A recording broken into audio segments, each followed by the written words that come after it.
You are listening to the Rewrite the Rules podcast. We are your hosts. My name is Beth. I'm Natalie. And I'm Harriet.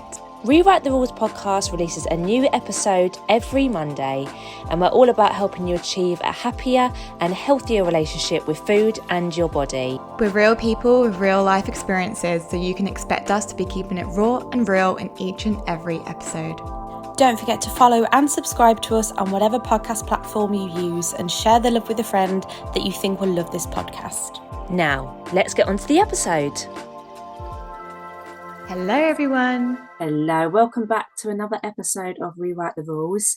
And from all three of us, Beth as well, I know, we would like to wish you a very happy new year. We hope you all had the best Christmas. We hope you enjoy a time with loved ones, made memories, and of course, we hope you discovered, in whatever way or as small as you may think it may be, a little bit of freedom over the festive period. And, you know, look, for some of you, it may not have gone the way that you had planned or you wished, but take it from us, it really is okay. This time of year, it can prove to be extremely difficult for, you know, anyone struggling with their relationship with food and their body. And we are saying that from experience, but please don't hold guilt or shame if things didn't turn out the way that you wanted them to. And we really do hope this episode will help you further with dealing with this, you know, difficult time of year. Yeah, absolutely. And in this episode, we are going to be bringing you our 6 tips to avoid a restrictive January. So like Natalie has just explained, this is a very difficult time of year when you're struggling with a difficult relationship with how you view your body, with how you view food. So this can lead us to being sucked into being controlled by guilt, and this can make us sometimes be tempted to take part in behaviors in an attempt to undo the effects of what we perceive this festive period has done to our body, even though the festive season, whatever it looked like for you, would never have done anything bad for your body. But just thinking about what you might be worrying about right now, you might be worrying about over-consuming on foods that you normally don't allow yourself to have. You might be worrying about putting on weight. And you may be slipping into, or you may have already slipped into this like mindset of, I'll start again in January, and subconsciously telling yourself that the diet will start tomorrow, or I must be good again and start a diet.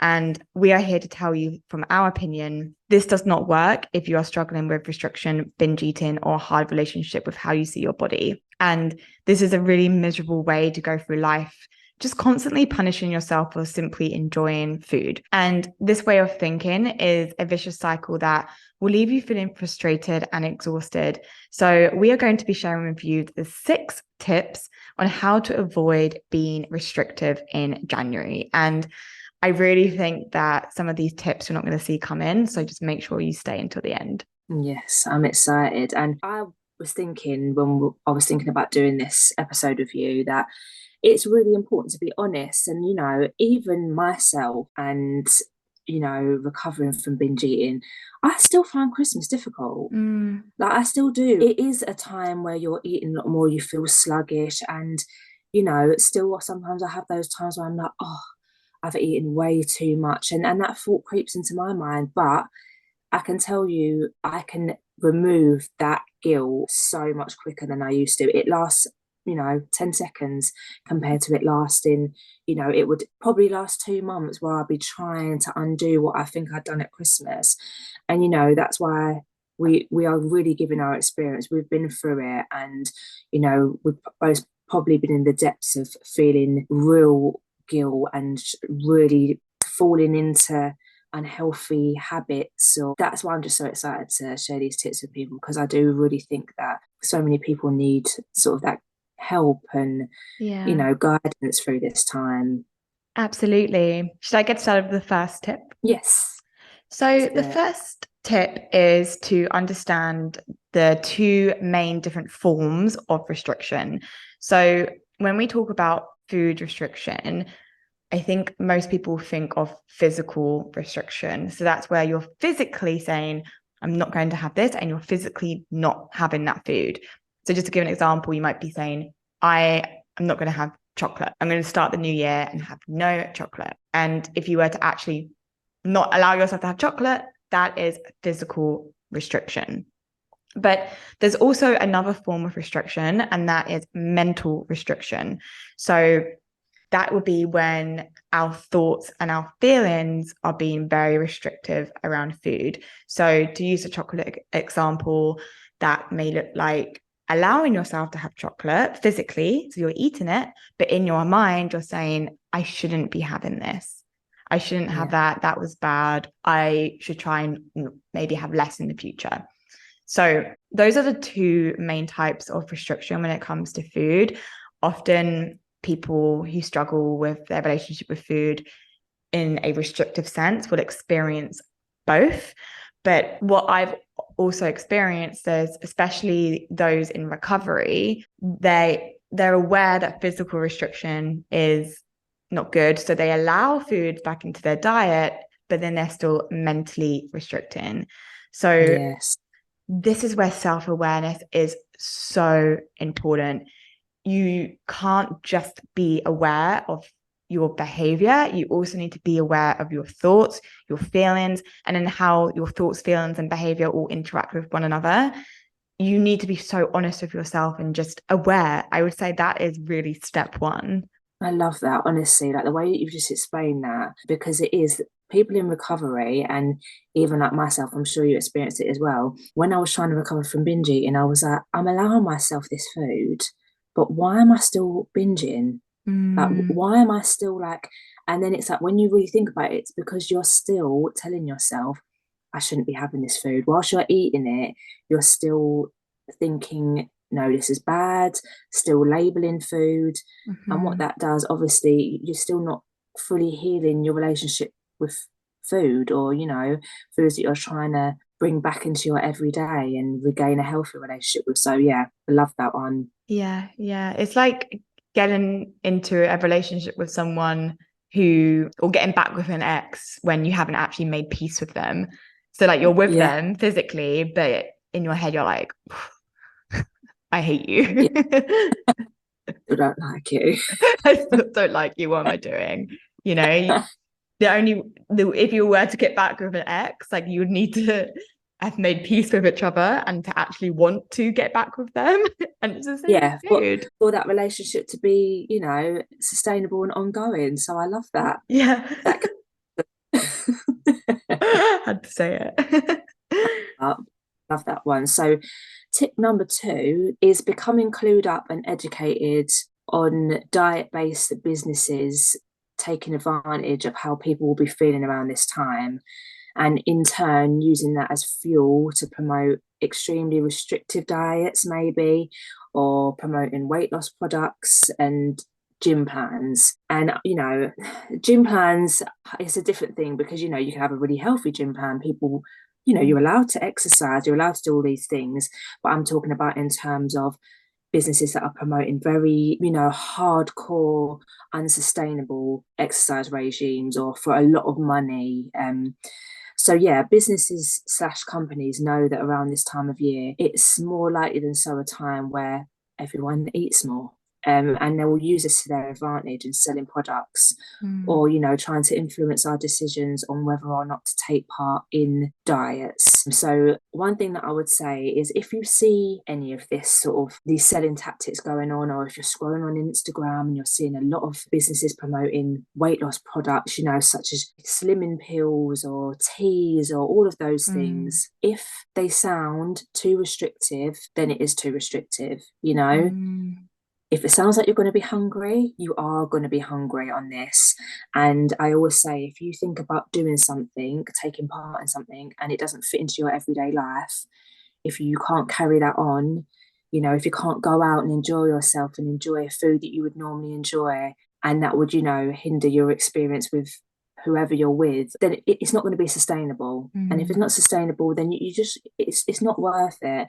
And also, a lot of these products, like I've just explained, slimming pills, diet pills, those teas that make you just sit on the toilet all the time, a lot of the time they aren't what we think they are. I mean, we've done episodes on things that we've bought, and they don't work. There is no magic pill. You know, if you're searching for this weight loss, or if you're in an unhealthy place with how you view your body and food, you really have to remember that there isn't a magic pill to weight loss. And yeah, I just think it's remembering that. But I know, Harriet, you're gonna move on as well, and you're gonna tell us how to tell if it's a diet.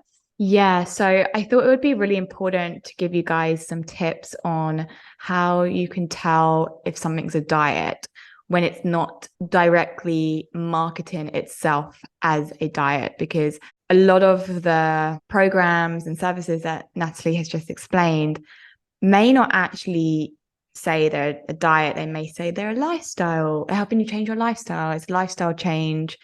They're helping you become healthier. They're helping you become more confident. Like, they very unlikely in this day and age are you going to hear the word diet so much anymore, because of the anti-diet culture movement being so big and people being more aware that actually diets and crash diets aren't good.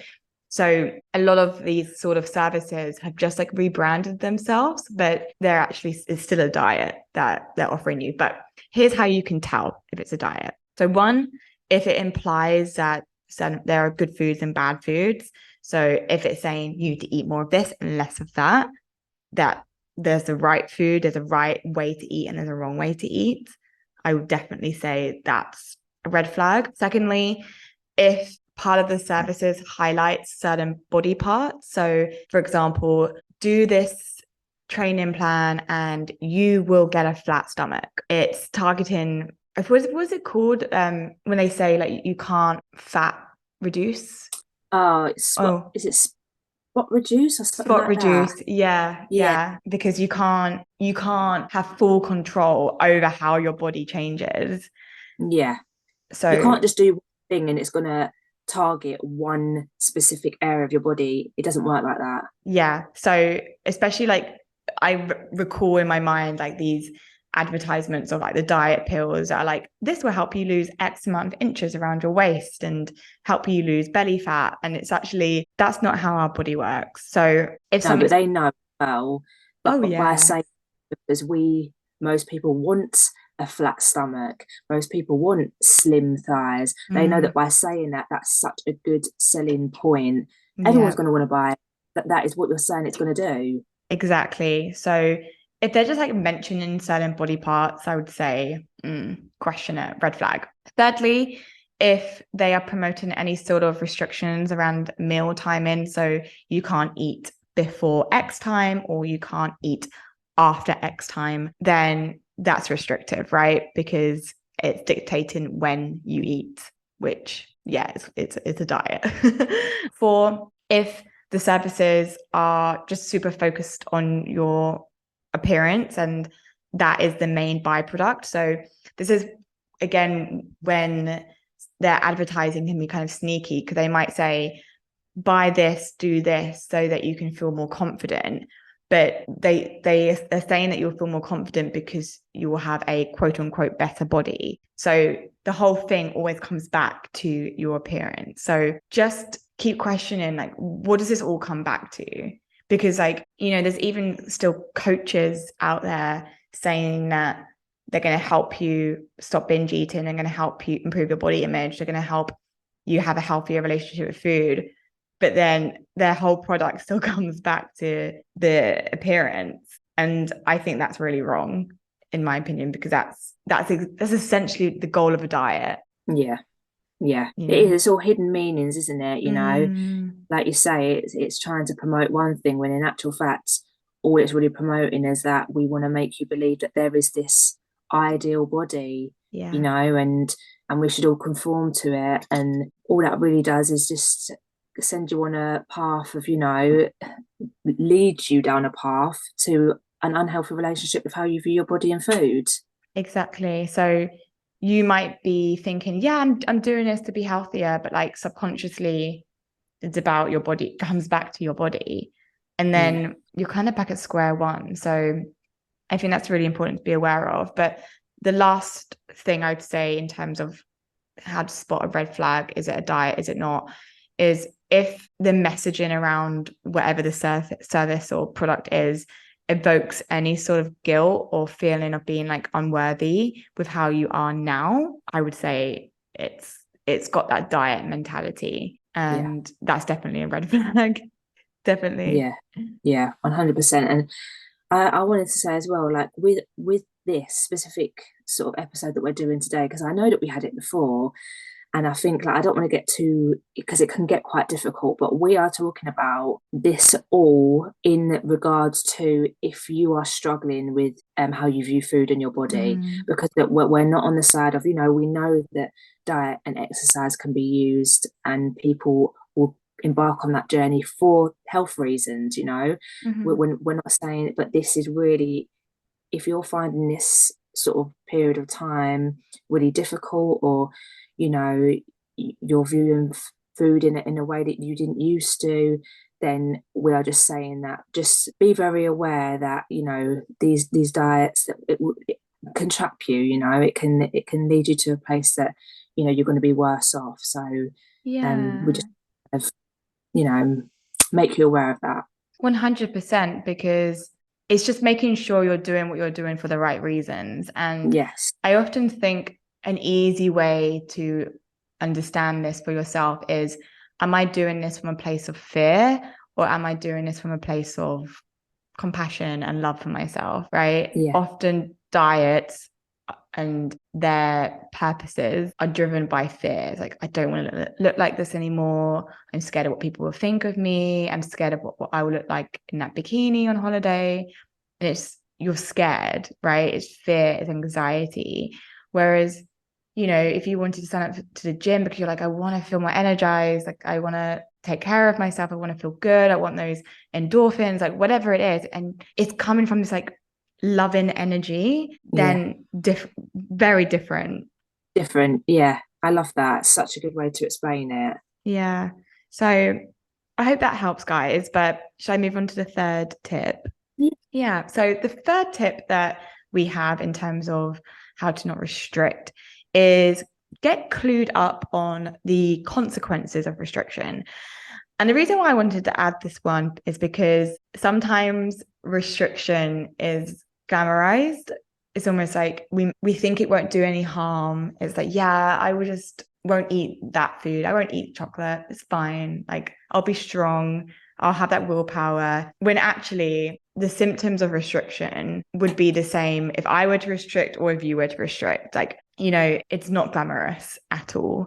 No. And for example, one of the consequences of restriction is binge eating. If we restrict to a point that our brain thinks we're going into danger zone, that is why the binge button gets pressed as a means of survival from our brain's point of view. So, if you're restricting to the point where you're actually hungry, that is what's going to lead you to overeating and binge eating. And that is a biological reaction. So, if I were to restrict, I would probably get an urge to binge. So it's not a you problem. It's not only happening to you because you think that you have weak willpower. That would happen to anyone. That's how our bodies function. So that's important to remember. What else happens when we restrict? We think about food 24/7 because we're not allowing ourselves to have it. miserable existence. Like, no, not for me. Yeah, like very, very stressful when all you can think about is food and it's literally on the brain and all you're thinking about is your next meal. That's something that my clients often tell me, is that I have one meal and then I'm just thinking about when's the next one. God, I remember being that. Yeah, you've got no mental space for anything other than that. Yeah. And that's not saying, food, like to think about food, when you're in a really good place of it, you think about food, I'm going to have breakfast, I'm going to have lunch, but it isn't that overwhelming thought and almost like you're carrying it around with you all day and you can't think of anything else. That's not fun, you're not being able to be present in any moments when that's how you're thinking about food. Yeah, absolutely. So that's what restriction will do to you. And then on top of that, it makes you irritable. Like if you're hungry, your mood is, you're going to get that hangry feeling. The food that we eat and how we eat will directly affect our mood. So if you're not eating enough, you're going to be irritable. You're going to snap at people. You're going to snap at your loved ones, your flatmates, your boyfriend, girlfriend, whatever. That will happen. And not to mention, you know, if you're severely restricting, like, you know, I mean, that can have really negative physical consequences, like being cold all the time, being shaky, feeling like you're going to faint, not being able to concentrate. You know, it's really detrimental to your physical health. And I guess just in general, just to wrap up this point, restriction and its consequences is just very demanding on both your mind and your body. And yeah, I guess I'm going into this quite hard just because try just not to get this idea that restriction is a good thing and it's cool and it's glamorous and it'll get you what you want. That's, you know, what we would say like magical thinking. Yeah, It's it not is. aligned with reality. No, and I think that's so true. Like it's a chore to keep it up. It really is. And it's not one that's fun. You know, you might think, like you say in the beginning, it's glamorized. Like, you know, you might get people say, oh, I wish I could do that. And then it makes you feel like, oh, like I'll keep going with this. In my experience, you can't keep it up and it's not worth keeping it up because it just takes you to a place that you really won't want to be. Yeah, absolutely. It's just bad vibes. Bad. bad. So yeah, we're still carrying on with restriction. Our next tip 4 is do not restrict food or cut out things that you love. You know, so look, cutting out food groups that you love just leads to craving them more. That is what it does. And then cutting them out, you start to attach guilt with certain foods that you probably didn't before.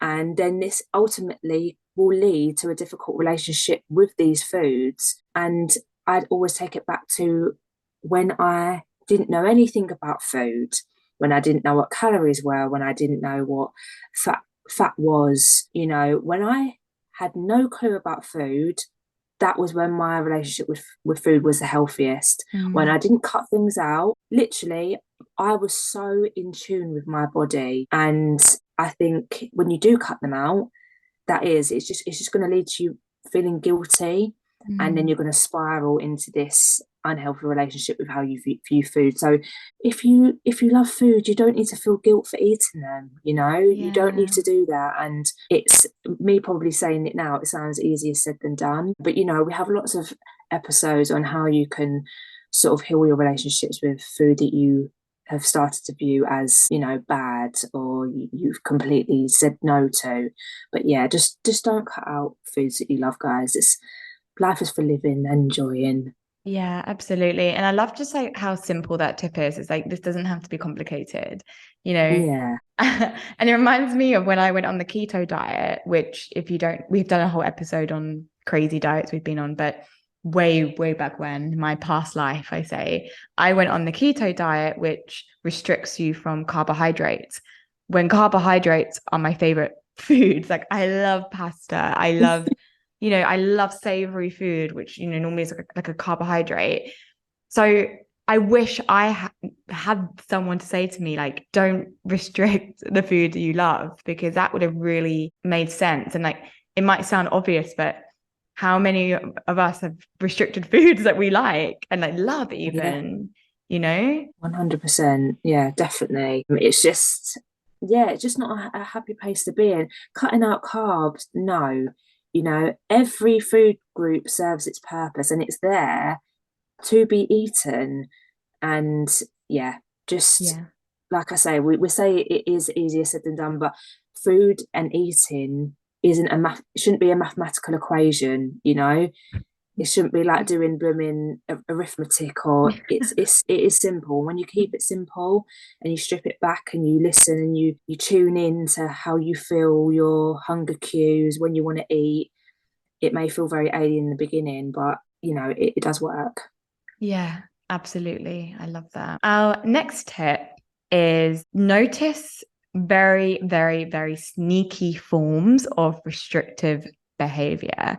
So this is because you may think you're not restricting, but actually you are. And so let me give you an example. If For example, you're looking at volume eating where you're filling your plate up to the brim, but you're focusing more on having loads of vegetables. And so you're focused on having larger volumes of low calorie food, so like veggies. So you may be thinking, oh, but I've eaten this whole, look how big this plate is, but the plate is very low in calories. So that might be a way that you're actually restricting, right? And you're tricking yourself into thinking that you're not, but actually you are, right? Another thing is convincing yourself that you just don't like certain foods. I can't, like when I was in the keto diet, I remember I was like, yeah, I just like don't like how pasta makes me feel. I actually feel so much better without it. And you're lying to yourself, like literally. Lying to yourself. And even on the other side of the coin, if you're convincing yourself that you just love certain foods, like, oh, I just love having crazy amounts of vegetables and, volume eating and only having like a couple of hundred calories. I just love that. I don't want to sit here and say that like, you're lying to yourself, because you might not be, but you just got to question it, right? And we're very good as humans on like convincing ourselves of things to make us feel better. It's your mind. You can literally trick your mind and you can make yourself believe something that isn't really fact. Yeah. And especially with disordered eating, and if you're on the road to recovery, I see it a lot, people trying to convince themselves of, well, yeah, I just don't like this food. I feel like maybe I can, when I'm sitting in front of a client, I think I can sometimes tell. And of course, like, it's never my job to say you're lying or that's not true. Of course not. But it's my job to ask questions and to help my client make sense of what they're going through. And I guess that's what I'd advise you to do, is like ask questions. Like, even if you think you're certain on something, just even asking yourself, is that fully true? Would I prefer to be eating something else? But my last like point on this as well is like, of an example of like a sneaky form of restrictive behavior is if, like, for example, like you're saving food until the end of the day. So again, that might be, you're saying, yeah, like I just prefer to eat more at the end of the day and save up my calories. And, I would say that's restriction still, because you're restricting yourself with food in the morning. Yeah, I think all of that you said, it reminds me of myself, and especially in recovery, because it's things as well I don't know, they've become such habit that you're scared to let go of. And one thing that I had was I would do exactly that. I would save my food to the end of the day, but I would eat really late, because I'll be like, well, I'm doing that because if I eat a lot later in the day, I'm eating closer to going to bed and I won't binge.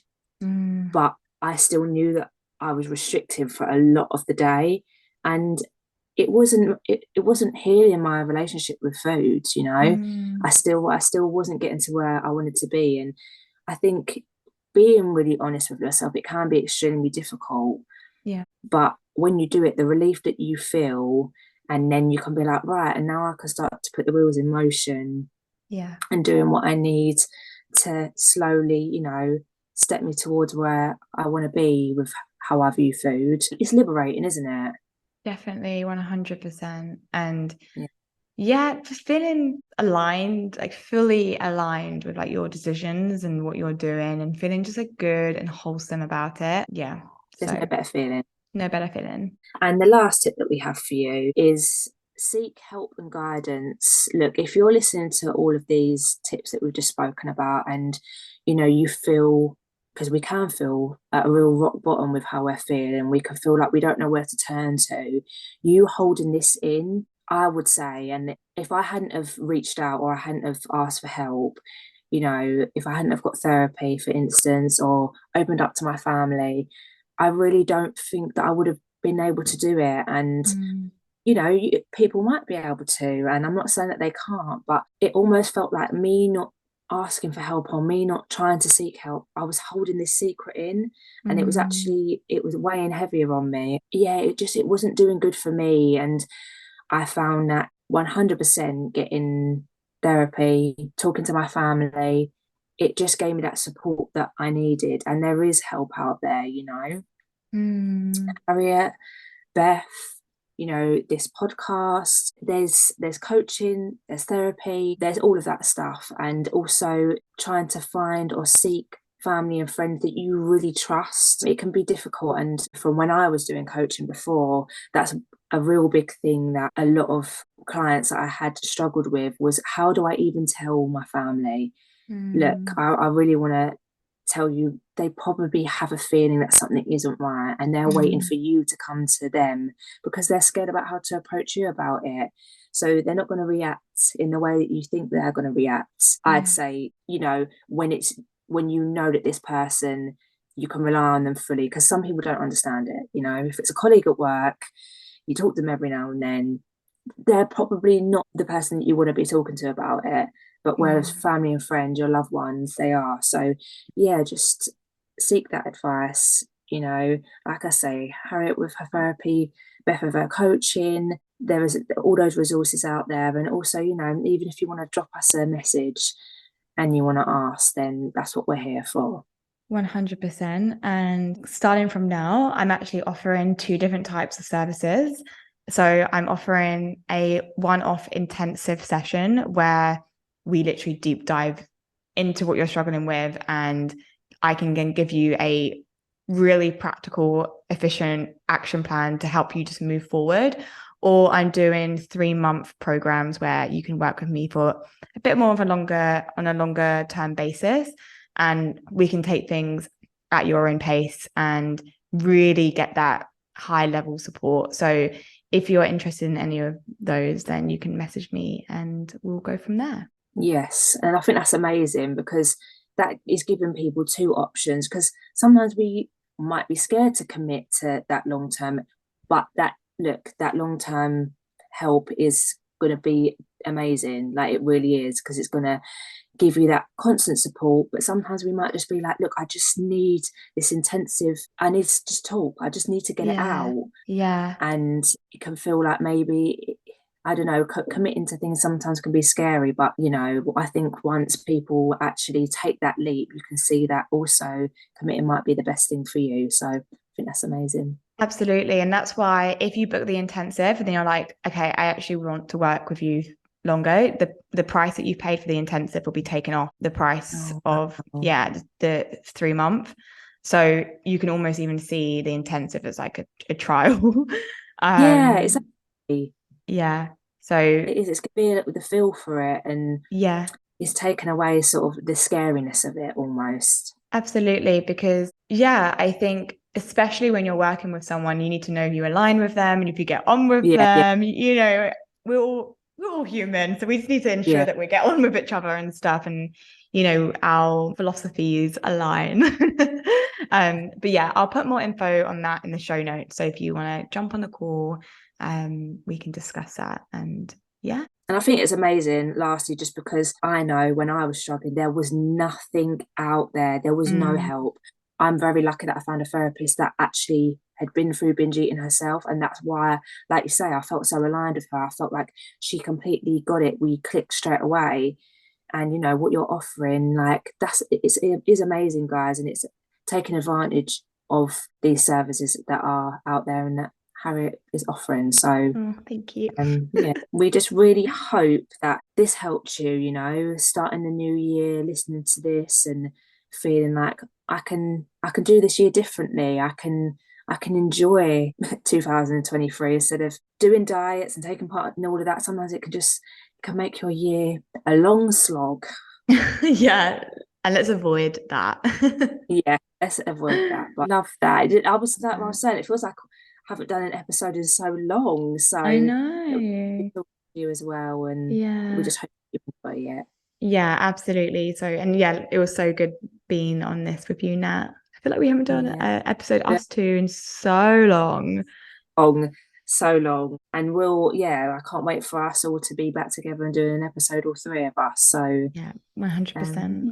Amazing. Well, guys, if you enjoyed this episode, please share it with a friend. You can drop it in your friendship WhatsApp group, messenger group, and we would also love if you reviewed our podcast, because that helps more people find us. And it tells like platforms like Apple Podcasts and Spotify that we're worthy of being pushed out. So it really helps, and it's free to review. It takes less than a minute, and we would love you forever. Yes, we would. But thank you all for listening, and yeah, we will see you next time. See you next time. Bye. Bye, guys.